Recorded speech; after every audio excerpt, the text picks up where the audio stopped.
Young Mahama so ne George Opare-Addo Eninkumo, National Youth Organizer of the NDC. Now in Bisano, what is informing this decision to want to or desire to repeal the e-levy act? Mr. Opare-Addo, good morning. And I know what I'm saying. Morning, many other man. I'm not doing you could come back. The headlines, Nina actually say NDC are buying say one more ebe e-levy act no a free honum. What's informing this decision? I'm dedicating my share with you for because right from the day e-levy was introduced in the Parliament of Ghana, the National Democratic Congress, led by members of Parliament, opposed e-levy. The reasons are varying. One, you did say e-levy a tax I was here supporting. A tax I said because any tax system here supported the principle of double taxation here wrong.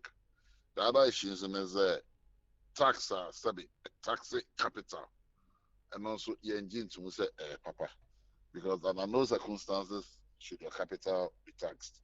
And that is how come of the opinion that e-levy here has to bottom tax tax and if His Excellency former President Mahama say by a very I mean, I say, yeah, minority leader, and some leading members of our parliament, the members of parliament, our courts, asking the Supreme Court to nullify the bill now and Ababe. So clearly, we have shown commitments. It is not just rhetoric. And I can say we've moved a motion before the Supreme Court of this country, asking the Supreme Courts to own e-levy because crime are buying a faso, a passes a bill. Near GD say, I'm farmer so, and I buying the pass here. May I make say, as the National Youth Organizer of the NDC, I led a coalition of concerned Ghanaians to march and protest in the streets. I may present a petition, one to His Excellency the President, and another one to the Speaker of Parliament. Say, the good people of this country are in direct opposition. So, almost oppose e-levy bill. No? So whatever we will do to make sure that e-levy, it will not become a permanent tax on the Ghanaian, to me, I accept a tax a year with regressive tax a 3 year question. Maintain in pennies and what that say, why year Juma Bosumi, na ye chiawaka. Na Yamiadom was your Missika and made it to me e-wallet. So now me decided they may use a tax now.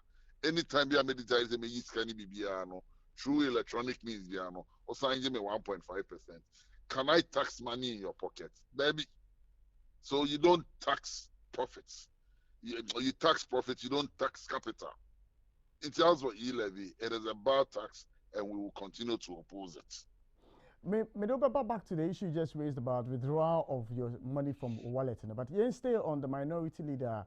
You mentioned him, say he's been vehemently fighting this. But it's the same minority leader, some time past, the NDC was willing to accept 1% at a time. At Forima, he made a categorical statement. How about then? He did not say the NDC. See, what he said at that forum is that if government comes to sit down with them at that time, that was the initial stages, they are willing to make a concession. But when I can say anybody cannot change his mind, when better arguments are advanced. And clearly, when good arguments were advanced against the e-levy, on one side, the admission said initially he was in support, and he was speaking as an individual, not the National Democratic Congress. So initially, he was of view, if government needed that tax so badly, and he even went further to give conditions. So he will agree to the tax when certain conditions are met. So I say. And then we presented superior arguments to the. He said, you cannot tax capital. And so his position changed. Why don't we refer to his current position and why do we make references to his former position? Well, it's based upon the point you made about the vehemence with which what they. But as I speak to you, he's one of the plaintiffs at the Supreme Court. Indeed. So that should tell you his commitment to fighting e-levy. Every man has the right to change his mind. Oh yeah, you are happy FMN. Tomorrow morning you may decide to quit. Does that make you? Does it make it wrong? No. So it means, so it means that there's a possibility for the NDC is against the e-levy. Mr. Opare-Addo, it means that there's a possibility that the NDC can change its mind 2 years from now. Say, And I make a choice, as I speak to you, we are in court asking the court to set aside the e-levy. That is commitment. And Sabi, a number about a person, because you have a fan number by a frame your bomb before. And now, I say, a number of that person, they say, the Supreme Court say, you try e-levy. Why don't we stick to the argument now? Say 2 years or say 3 years or what we are saying today, and we've backed it with action. And we have not stopped our resistance to e-levy. Now, maybe so. Say e-levy anyhow. Na one menante. Na hypothetically, everyone say na Ghana force you. NDC are buying. NMBD or man we say so. And he any of this can be born. Now before e-levy, ever than you born my fee. What kind of question in you? Minia, you've heard the finance minister e-levy. After you introduce e-levy. Has our governance stopped because e-levy had not been introduced? And maybe successive governments are not owning e-levy. No, how did they govern? This is a government with COVID alone, over 30 billion was made available to this government. Was that e-levy? In the last Auditor General's reports, government lost 12 billion. E-levy by 4.5 billion. We lost 3 times more through pilfering and corruption. So if we are even able to block the leakages, we may not need e-levy. And who says we need e-levy? Why can't we resort to the extractive industry? The amount of gold that AFE and Krum we are taxing. So government excessive borrowing, and they sabi kenufrata and they Charles Adubu and companies omukubora profits are omunyano. If we cut half of it, that president cut it down on his ostentatious lifestyle. We don't need 4.5 billion because we are losing it. All the SOEs, state-owned enterprises, in the last 1 year, Omina made a loss of almost 30 billion. So if we manage our affairs properly, you hear e-levy. And maybe it's our question for you. These losses that you talk about, these leakages that you talk about, the corruption that you talk about, they were in the system at the time the NDC was in power. So, but my idea, Kakra, how much savings are you making out of leakages are you blocking within the NDC's tenure? I'll be happy. You see, as a journalist, when you go down on this tangent, you are part of the problem Ghana faces, and I'll tell you why. How so? One, maybe I'll tell you why. One, today, Ghana is losing 12 billion between 2013 to 2016 when His Excellency President Mahama was president. Did you see in any Auditor General's report we were losing more than 2 billion Ghana cedis? We introduced gift mix to cut the wastage in government salaries for ghost names. It was during the NDC's time, and the biometric to verify every government worker. And you know the savings we made? We cleaned up the era of ghost names. It's, if all this information is available, and then you come back and resort to this question, our country will make no progress.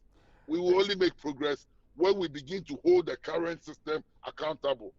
Form of analysis, we refer back to the past when the present is destroying society. Let's deal with what the issues are today. What is the state of Ghana? We are losing 12 billion annually through corruption. Were we losing 12 billion in 2016 or 2017? So certainly something is wrong. Call out what is wrong and deal with the issues the way we have to deal with it. But when we continue in this attitude of always going back, we will make no progress. And as a journalist, as a fourth estate, you have a responsibility of holding governments accountable, not an opposition political party. George, are you saying, sir, referencing for the basis of a conversation, are you wrong, Anna? Are you saying, sir, referencing for the basis of a conversation, are you wrong in my line of work? I am not saying it is wrong, but when there is a problem, and then we go back and ask, what was the solution then? That then doesn't solve the present. It is on the basis of record. What are we going to do presently to cut 12 billion waste now? And what system? That should be the way forward. Now they see here 5 years, 6, 7 years ago, and mind you, you voted out the NDC because of Sani Emano. So do we make references to the party you voted out and brought a party that was going to do better. Why don't we use the current yardstick to measure? When he part of frame, I told him I'm on TV, you know. So I have to go and start another George, program. Quickly, before just bear with me for a second, because there's a reason why I asked that question that you find but I'm giving you examples of the things we did that. Yes, I am just 1 second. One of because them, for instance, youth employment. There was no legal framework. That is how come Jida scandal. No? We passed the legal framework and then gave it a direct source of funding to cut the waste in the system. So a lot of things were done. And we prosecuted member of parliament, Abu Gapele, to serve as a deterrent to other people. And mind you, Abu Gapele's prosecution and all the other people now, Jida, it happened under them, it happened under John Dramani Mahama. And that was leadership that could prosecute his own.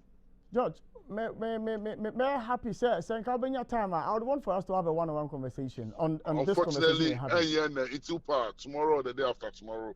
I'll be very grateful to I'm willing to come into the studio. I'll be grateful to host you. Have these discussions. We'll try and then work the phone lines immediately after. No problem. He's entering into another studio for a conversation. That's why he's unable to have the conversation with me.